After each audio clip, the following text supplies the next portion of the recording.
Shalom, selamat pagi Ibu Bapak, Saudara yang terkasih, anak-anakku yang gigih dalam mensiasati COVID-19. Kalau kita mau sejenak merenungkan, ternyata COVID-19 memberikan nilai-nilai tambah yang perlu kita perjuangkan. Tuhan memiliki manajemen yang sangat luar biasa. Dan ketika kita mau menangkap hati Tuhan ini, tidak ada satupun yang mampu menghalangi rencananya. Di setiap waktu yang kita sediakan untuk beraktivitas, ternyata ada waktu yang Tuhan inginkan menjadi bagian panggilan kita menyelesaikan. Sebelum Pak Berti berbagi tentang pengalaman hidup berdasarkan apa keinginan hati Tuhan, kita akan bersama-sama berdoa, mohon pimpinan Roh Kudus agar apa yang keluar dari mulut yang jahat ini menjadi berkat dan disempurnakan di hati setiap kita. Mari kita berdoa.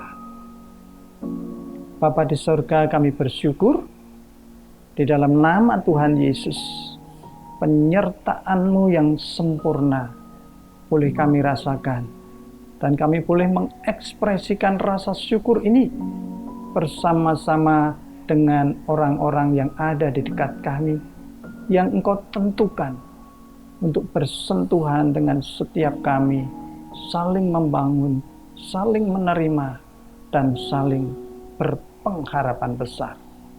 Di dalam nama Tuhan Yesus, kami siap mendengar dan menyampaikan apa yang Kau letakkan di hati kami. Amin. Bapak Ibu Saudara yang terkasih, hari ke hari, umur ke umur, di setiap kita pasti memiliki hal-hal yang dihadapkan kepada dua hal pilihan. Mengerucut dari banyak pilihan hanya akan dua, ya atau tidak.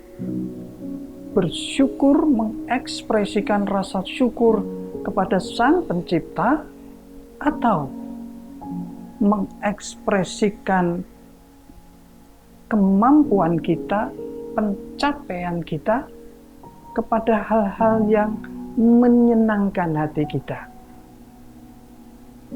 Konsumerisme memberikan rasa yang berbeda, dan itu menjadi pandangan kita manusia. Sampai kepada hal-hal yang rohani, memilih tempat suasana yang menyenangkan, sejuk, memilih orang-orang yang cocok penampilan suaranya, bukan melihat firman Tuhan yang disampaikan dan hati kita yang mencerna. Oleh sebab itu, mari Bapak Ibu, kita akan ingat satu cerita pengalaman hidup seorang janda Sarfat.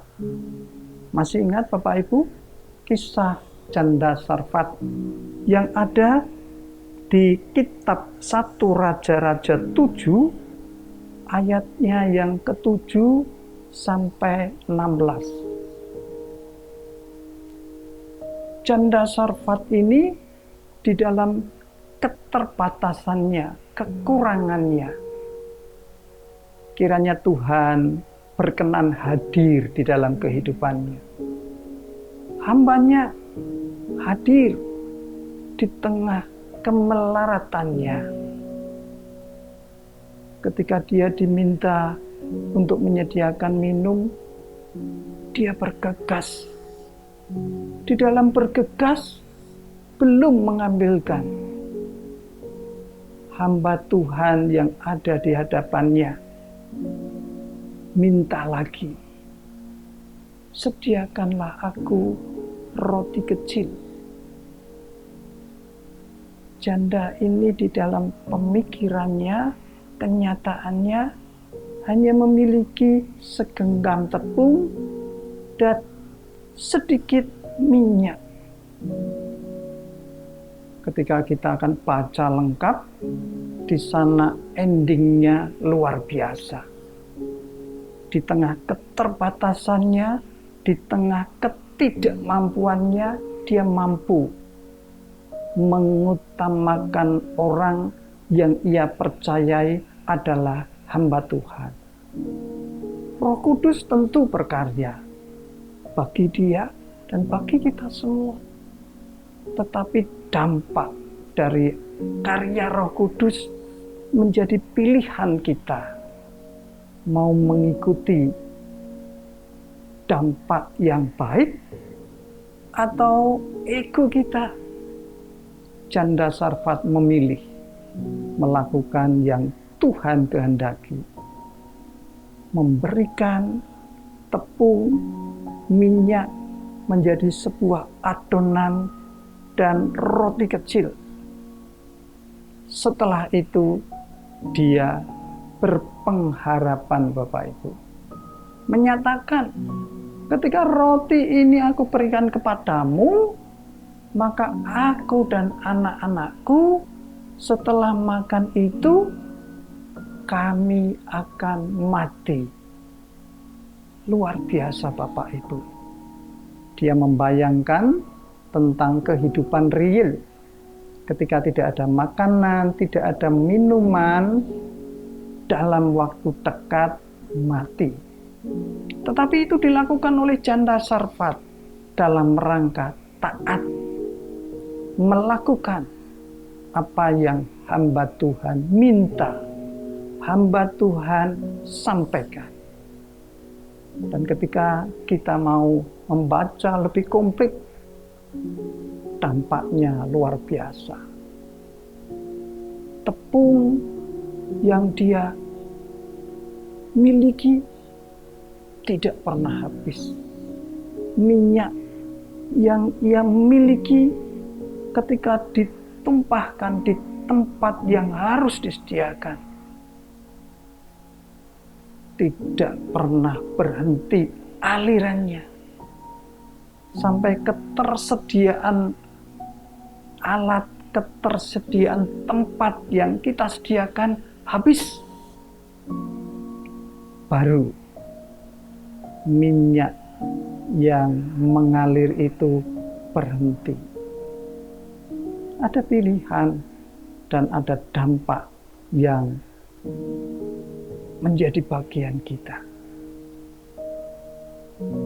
Persembahan yang sempurna adalah sebuah ketaatan melakukan yang Tuhan kehendaki. Kita akan coba, Bapak Ibu,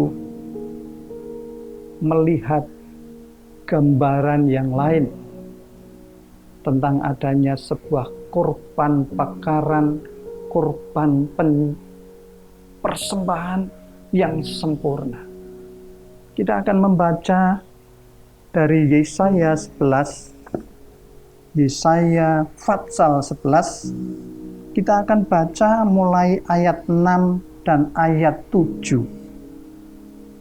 Yesaya 11, ayat 6 dan 7. Serigala akan tinggal bersama domba, dan macan tutul akan berbaring di samping kambing. Anak lembu dan anak singa akan makan rumput bersama-sama, dan seorang anak kecil akan mengiringnya. Lembu dan beruang akan sama-sama makan rumput, dan anak-anaknya akan sama-sama berbaring, sedang singa akan makan jerami seperti lembu. Kita pahami di dalam dunia hewan, Ada yang makan rumput, makan jerami, ada yang makan sesamanya, makan daging. Tetapi firman Tuhan yang baru kita dengar, kita baca, menyatakan yang berbeda. Yang makan daging berubah menjadi pemakan rumput, menjadi pemakan jerami, seperti binatang lain yang dia makan. Mengapa mesti lembu diumpamakan adalah lembu? Singa makan rumput seperti lembu. Artinya bahwa ada perubahan yang total dari kebiasaan menjadi sesuatu yang bermanfaat, bermanfaat kekal. Kita akan lihat, Bapak Ibu, siapa itu lembu. Kita akan baca, membandingkan kembali Yesaya 11 ayat 6-7 ini dengan Mazmur 51.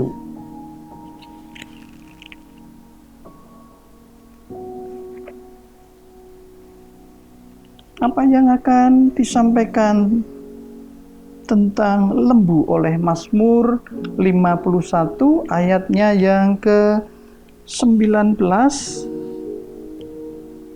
dan ke-20. 19 sampai 21. Demikian sabda Tuhan, Ibu Bapak. Korban sembelihan kepada Allah ialah jiwa yang hancur, hati yang patah dan remuk. Hati yang patah dan remuk tidak akan kau pandang hina, ya Allah. Lakukanlah kebaikan Sion menurut kerelaan hatimu. Bangunkanlah tembok-tembok Yerusalem.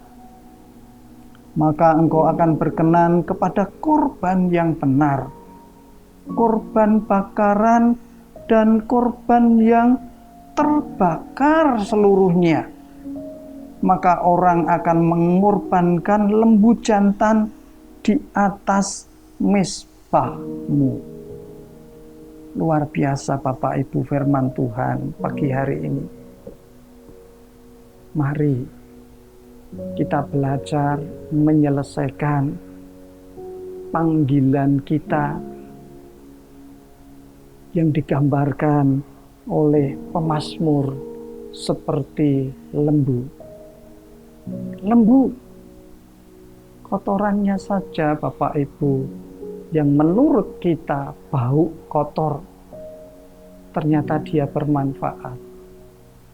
Apalagi dagingnya, ketika dibakar, dikomposisikan sedemikian rupa, menjadi kesukaan kita.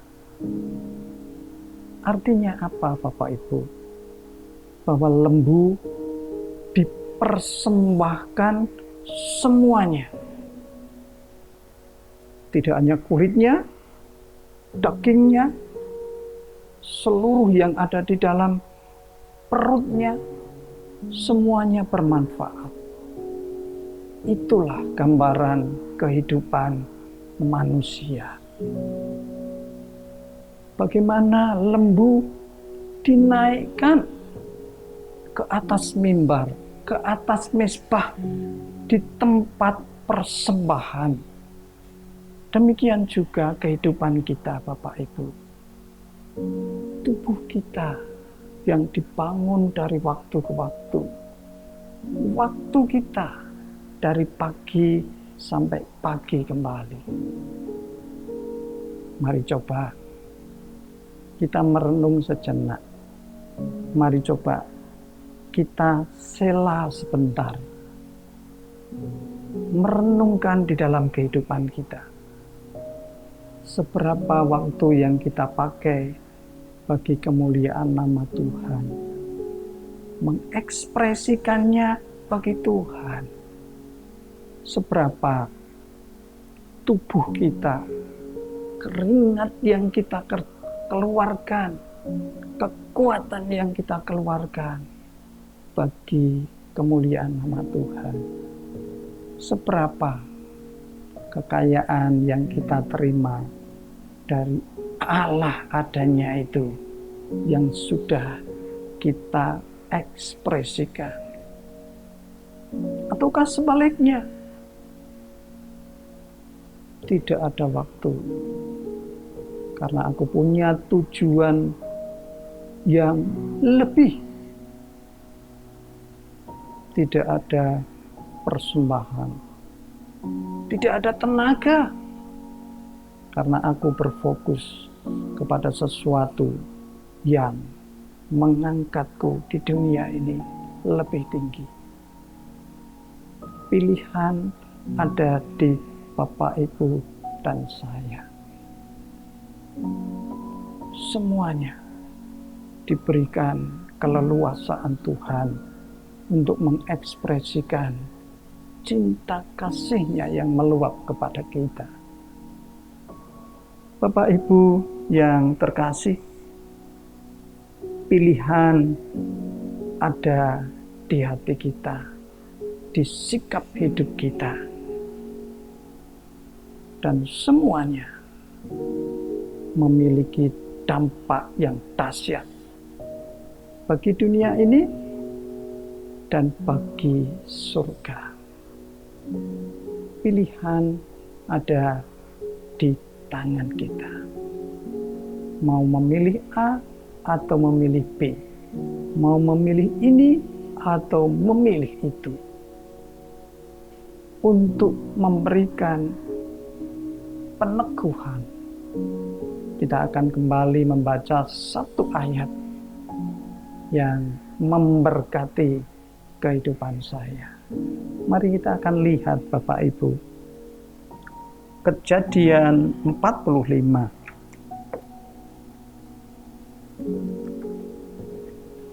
Kita akan buka kitab Kejadian pasal ke-45. Kita akan mulai di ayat yang ke-9.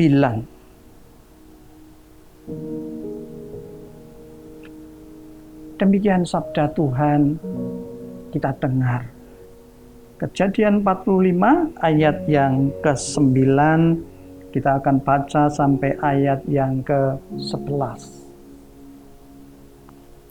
Segeralah kamu kembali kepada Bapa, dan katakanlah kepadanya, beginilah kata Yusuf anakmu, Allah telah menempatkan aku sebagai tuan atas seluruh Mesir. Datanglah mendapatkan aku. Janganlah tunggu-tunggu. Engkau akan tinggal di tanah Gosyen dan akan dekat kepadaku, engkau serta anak dan cucumu, kambing domba dan lembu sapimu, dan segala milikmu. Di sanalah aku memelihara engkau.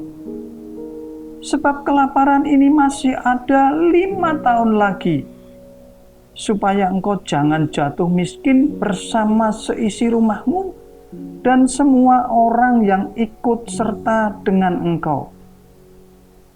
Dan kamu, mohon maaf, sampai ayat yang ke-11 saja.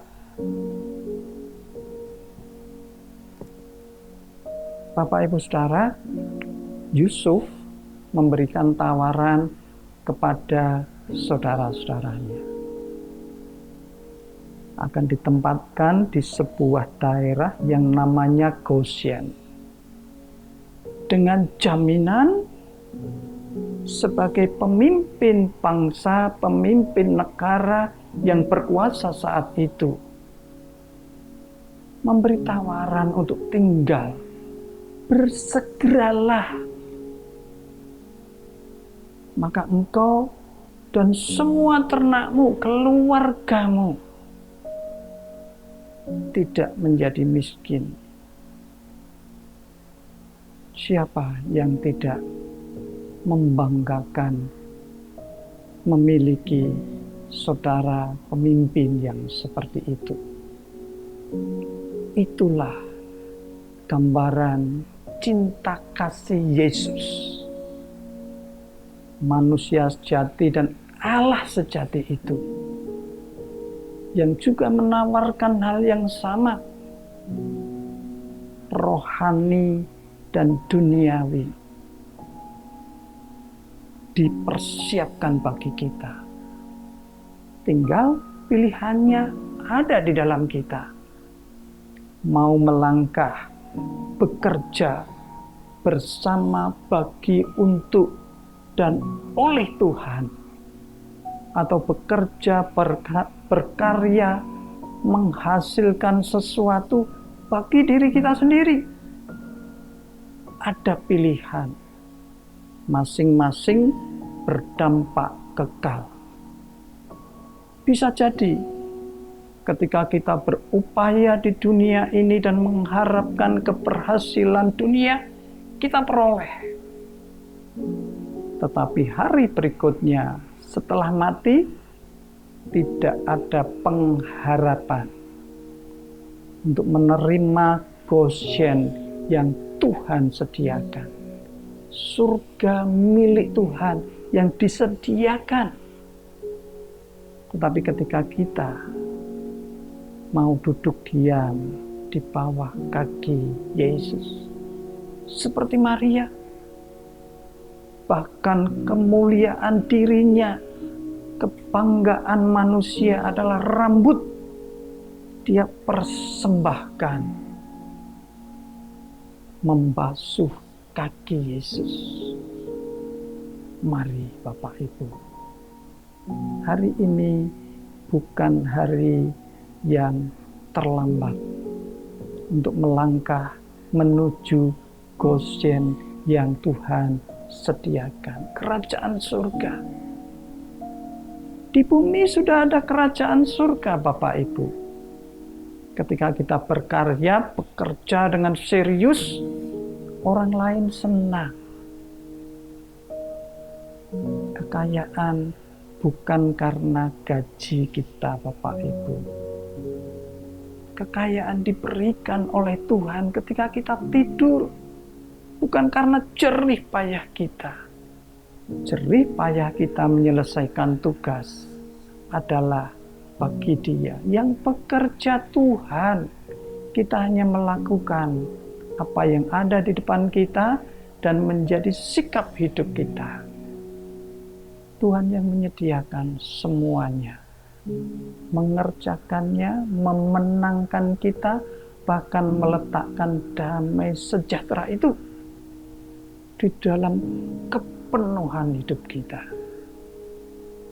Mari Bapak Ibu, nikmati apa yang Tuhan sediakan. Kita perjuangkan damai sejahtera ada dalam hidup kita. Kita perjuangkan, kita menjadi berkat bagi saudara-saudara kita siapapun, di tengah jalan, di pekerjaan, kepada pimpinan kita, kepada orang yang paling rendah di dalam grid kepemimpinan kita. Semua kita lakukan yang terbaik untuk kemuliaan nama Tuhan. Kiranya rahmat-Nya yang terbaik, kemuliaan-Nya yang melingkupi saudara, melingkupi saya, kita pakai untuk terus mencerminkan sikap hidup yang bersyukur kepada Tuhan. Kita lakukan yang terbaik, kita tekan segala keinginan duniawi kita. Kita buat semuanya seimbang, dan biarlah Tuhan yang menyempurnakan kita. Karena Dia yang sempurna itu menunggu kehadiran kita untuk dekat di bawah kakinya.